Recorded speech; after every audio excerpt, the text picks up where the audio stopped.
Europe 1. Vous écoutez Culture Média sur Europe 1, 9h30, 11h avec Thomas Hill et votre invité ce matin, Thomas. Oui, je reçois ce matin le journaliste documentariste Patrice Duhamel qui nous raconte dans un doc à voir sur France.tv les coulisses de la dissolution de l'Assemblée nationale annoncée par Emmanuel Macron le 9 juin dernier. Une décision qui a pris tout le monde de court. Nous avions notre verre de champagne à la main pour fêter les résultats et on a fait gloops, on a posé le verre de champagne. Ma première réaction, mais tout de suite, péché d'orgueil.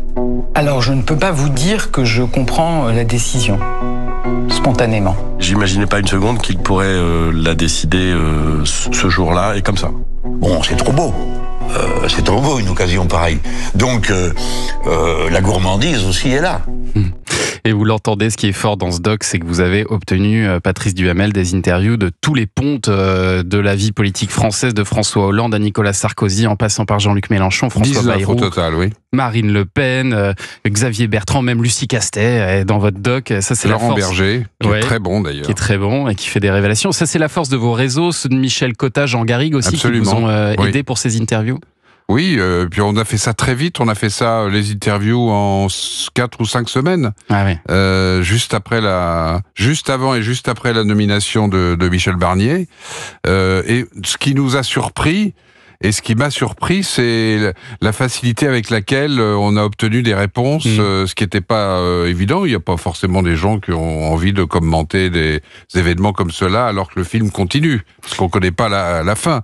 D'ailleurs, Nicolas Sarkozy, dans le film, dit, c'est rare dans sa bouche. En général, il a une réponse un peu à tout, catégorique. Ouais. Et là, il dit, j'ai aucune idée de la manière dont ça va se terminer. Je ne peux pas vous répondre, c'est impossible. Et alors, il en manque quand même un, au-delà du principal responsable, évidemment, Emmanuel Macron. C'est celui qui a vu son gouvernement tomber à cause de cette décision. Gabriel Attal, vous lui avez proposé, j'imagine. Oui, j'ai vraiment insisté et il voulait pas. Alors, j'ai cru comprendre qu'il n'avait pas trop envie d'approuver la dissolution, c'était impossible, mais de critiquer le président de la République à la télévision. Ouais, ça lui posait un petit cas de conscience. Ah, parce qu'en dehors, il n'a pas de problème ? Ah non, en dehors, il est très critique, ça on le sait, oui. Et alors, on a entendu là, dans l'extrait, Jean-François Copé, qui parle de péché d'orgueil à propos de cette décision du président de la République. C'est comme ça que vous l'analysez, vous aussi, Patrice Duhamel, ou vous avez d'autres explications ? En réalité, c'est extraordinairement difficile. D'ailleurs, c'est une autre leçon de ce documentaire et de tous ces témoignages, parce que c'est quand même des responsables qui ont vu beaucoup de choses dans la vie politique. Ils sont pas tous jeunes, et donc ils ont vu des dissolutions, ils ont vu des changements de gouvernement, ils ont vu des élections présidentielles. Ils ont vu la dissolution ratée de Jacques Chirac. Oui, déjà. Ils ont du mal à comprendre ce qui s'est passé. Alors, le président, il dit deux choses. Il dit, toute façon, on aurait été censuré au moment du budget. Ouais. Donc, vaut mieux dissoudre maintenant. Sauf qu'il a eu la dissolution, il a perdu les élections dans la foulée, et la censure, il l'a eu quand même. Donc, de ce point de vue-là, c'est pas un triomphe tactique. Et l'autre raison, c'est il pensait, ce qui est assez étrange d'ailleurs, parce que personne ne peut penser ça quand on est à ce niveau-là, je pense, de responsabilité, que la gauche était tellement divisée qu'il y aurait deux candidats de gauche, et que donc ces candidats à lui seraient plus facilement au second tour. Qui seraient incapables de s'unir. Erreur d'analyse, parce que dans l'histoire politique de la Ve République, à chaque fois qu'il y a eu une situation de cette nature avant une élection, à chaque fois, la gauche, même si elle est en désaccord sur le fond, il y a des accords électoraux. Alors c'est peut-être François Hollande qui a l'explication finalement la plus pertinente. C'est souvent une très bonne analyse de la vie politique, François Hollande. Et lui, il dit qu'il espérait sans doute, Emmanuel Macron, un réflexe de peur de la part des Français. Et c'est vrai qu'il avait sans doute en tête le coup du général de Gaulle en 68 finalement. Oui, mais alors là, d'abord, Emmanuel Macron, c'est pas le général de Gaulle. Ah oui. À Matignon, je sais pas faire injure à Gabriel Attal que de dire que Georges Pompidou c'était quand même un peu autre chose. Et en 68, la France était à feu et à sang.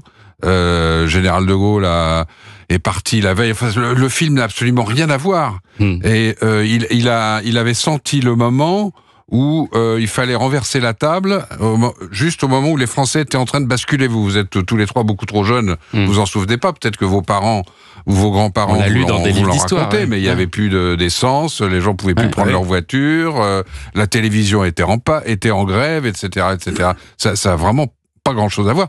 Ce qui ressort du film à l'expérience, de ceux qui ont eu les plus grandes responsabilités, président, Premier ministre, c'est que une dissolution, c'est fait pour résoudre une crise, pour la résoudre. Là, il a perdu une élection européenne, c'est pas une crise ouverte. Il est affaibli, c'est pas une crise ouverte. Et donc, cette dissolution du 9 juin, elle ouvre une crise.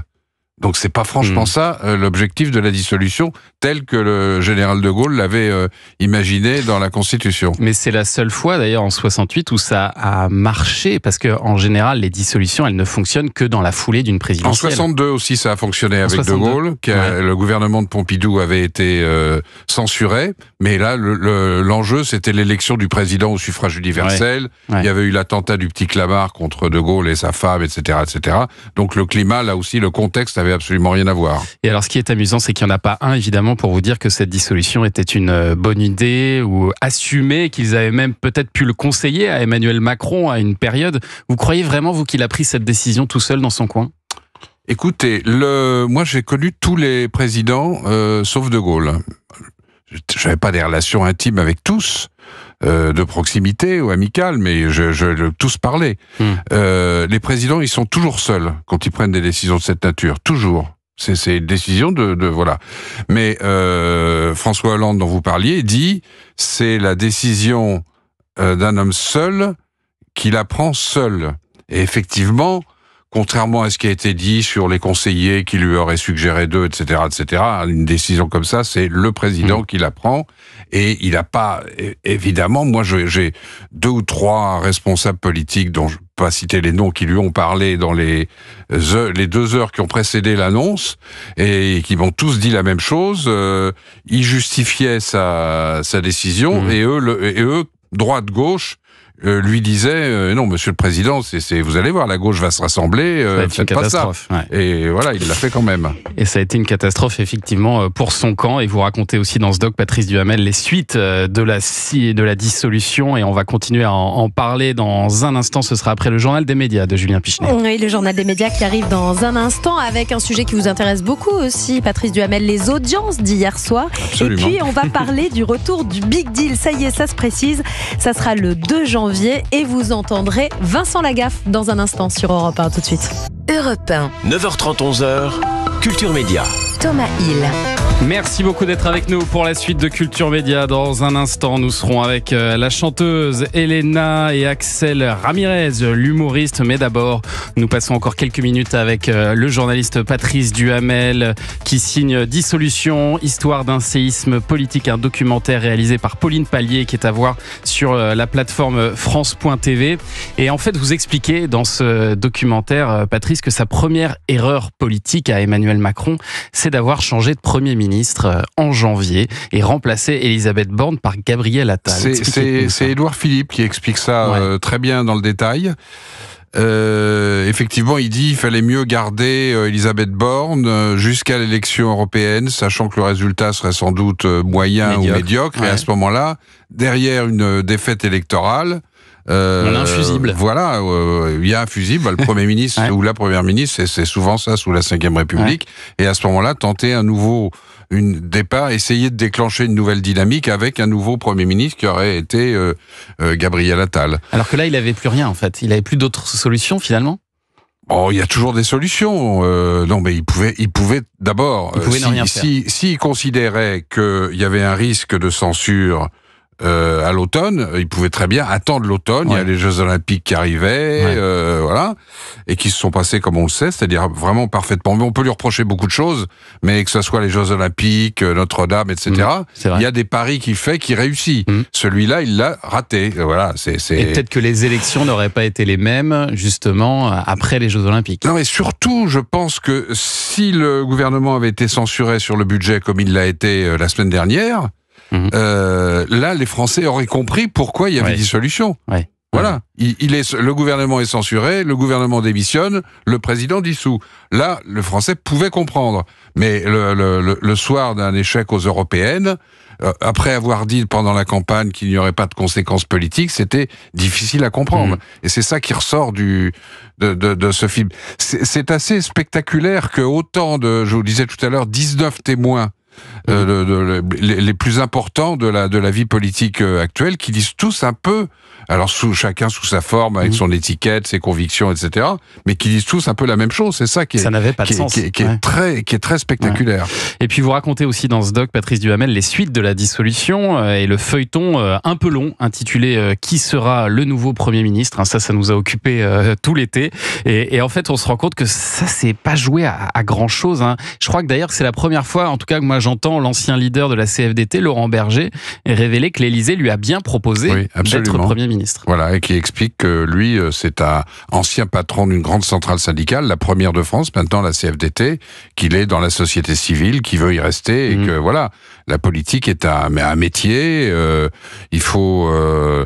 avoir le cœur bien accroché, ça veut pas dire que Laurent Berger ne l'a pas, mais je veux dire aller affronter une Assemblée nationale telle qu'elle est actuellement. Michel Barnier expliquait que, et Laurent Wauquiez d'ailleurs dans le film expliquait qu'il n'avait pas été à l'Assemblée depuis plusieurs années, puisque président de région, membre du gouvernement, et qu'il avait été très surpris et choqué de parce que les téléspectateurs, ils voient l'Assemblée, ils entendent des bruits, etc. Les gens s'engueulent, et très bien, mais ils voient ça à la télé. Mais quand vous êtes devant le mur, ils sont tout près, les députés. C'est terrible. Vous les voyez à quelques mètres, et vous entendez tout ce qu'ils disent, parfois les injures, etc., etc. C'est incroyablement difficile. C'est pour ça que je crois pas beaucoup, moi, cette hypothèse qui revient régulièrement d'un Premier ministre technique. Parce que Premier ministre technique, ça veut dire qu'il c'est pas un élu. Donc quelqu'un qui n'est pas élu, qui arrive, c'est un chaudron. Il a intérêt déjà à avoir la technique pour savoir parler devant un tel chaudron. Ça, c'est pas simple. Laurent Wauquiez, justement, qui vous confie que c'est lui qui aurait soufflé le nom de Michel Barnier la veille de sa nomination. La veille de sa nomination. Il explique qu'il a d'abord parlé avec Barnier, qu'il a vraiment retiré le sentiment que Barnier, ça l'intéressait, qu'il se sentait prêt. Et dans la foulée, il appelle le président, qui lui dit pourquoi pas d'ailleurs le secrétaire général de l'Élysée, Alexis Kohler, qui a joué un rôle très important dans tout ça, m'en avait parlé. Effectivement, il y avait un contact régulier entre Michel Barnier et le secrétaire général de l'Élysée depuis le lendemain de la dissolution. Et à l'arrivée, son gouvernement aura tenu 91 jours. L'Élysée a annoncé vouloir nommer un nouveau Premier ministre, là dans les 48 heures. Est-ce que vous avez un pronostic, vous, Patrice Duhamel ? Écoutez, j'ai l'impression que ça change quasiment d'heure à heure. Hier soir, le grand favori, c'était François Bayrou. Hier après-midi, il y avait un nouveau nom qui était celui de l'ancien ministre centriste Jean-Louis Borloo. Effectivement, ce qui ressortait de la réunion hier à l'Élysée, c'est qu'un centriste, ça avait du sens. S'il avait de bonnes relations, comme c'est le cas. Mais plutôt centre-droit ? Non, ce centriste, ce qu'on appelle le groupe central, le bloc central. Voilà, il y a des termes en ce moment, le socle commun, le bloc central, c'est un peu compliqué. Donc Madame Vautrin, c'est déjà oublié ? Non, on parle. Ce matin, on reparle de Sébastien Lecornu, le ministre des Armées, mais ça peut être aussi François Bayrou. Et puis peut-être un nouveau nom qui va sortir du chapeau. Les trois derniers premiers ministres, enfin pas les trois derniers, encore que si, mais Édouard Philippe, quand il a été nommé, grosse surprise. Jean Castex, grosse surprise. C'est vrai. Elisabeth Borne, on pensait que ça serait Madame Vautrin, ça a été elle au dernier moment. C'est vrai. Et Gabriel Attal, grosse surprise, on l'a su au dernier moment. Effectivement, et Michel Barnier, décision le 4 septembre après-midi, nomination c'est la le leçon. 5. Donc la leçon, tout ça, finalement, Emmanuel Macron aime bien surprendre. Voilà. Il aime bien surprendre, oui, il aime bien surprendre et c'est parfois un peu étrange. Et c'est parfois assez Non mais là, objectivement, il peut pas se tromper. Parce que un gouvernement censuré mercredi dernier, ça fait juste une semaine, il peut pas se permettre de prendre un risque. Bien sûr. D'avoir un Premier ministre qui serait censuré dans les semaines ou les 3 mois qui viennent. Dissolution, histoire d'un séisme politique. C'est un thriller politique en réalité, ce film. Exactement, réalisé de très belle manière par Pauline Pallier. C'est à voir sur la plateforme France.tv. Merci beaucoup, Patrice Duhamel, d'être venu ce matin au micro d'Europe 1.